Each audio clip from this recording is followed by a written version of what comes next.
So friends welcome to the series of crypto news. अभी जो अगली अपडेट आ रही है that is from the Phantom foundations. So Phantom foundations hot wallet breach results in $50,000 worth of crypto currency loss. ठीक है, तो basically Phantom foundation का जो हॉट वॉलेट्स थे वो उस पर हैकिंग हुई है एंड जो हैकिंग का लॉस बताया सामने जा रहा है दैट इज़ $50,000 के आसपास। ये जो लॉस का अमाउंट है that is 1% of the total fund that was available. तो खाली 1% के ही लकीली चोरी हुई है। ठीक है, अटैकर्स ने लगभग $7 मिलियन चुराए थे बट एक्चुअल लॉस रिपोर्ट किया है $50,000 एंड बाकी के फंड सेफ है लकीली। एंड हैकर्स वहाँ वो लोग चुरा नहीं पाए and that is still safe. So the amount theft was $7 million, उसमें से खाली $50,000 ही चोरी हुए and rest of $6.5 million is still being recovered from the for the Phantom foundation. ठीक है, so actual loss is only $50,000 out of $7 million and total fund was available in the entire foundation that was about $45 million के आसपास।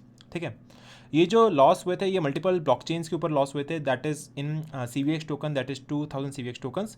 उसके अलावा बहुत सारे other crypto currency के format में एक फिशिंग अटैक हुआ था।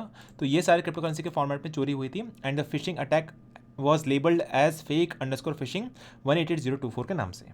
ठीक है, so that's the update coming on binancecoin.com। अगर आप हम देखेंगे करंटली जो प्राइस चल रहा है फैंटम टोकन का that is trading at a price of $0.22 के आसपास। अगर हम इसका चार्ट पैटर्न में जाके देखेंगे so it is trading at a price of $0.226। अगर हम 1 आवर के टाइम फ्रेम में देखेंगे सो वहाँ से रिजेक्ट हुआ था at the price of $0.24 which is at a resistance, so it got rejected over there and right now it is trading at a price of $0.22। अगर हम 50 और 200 EMA की बात करें तो it acts as a support and it can reach till $0.21 के आसपास based on the support and the 50 EMA resistance. ठीक है, so that's the update on Binance Square. You can check out the article in the description box.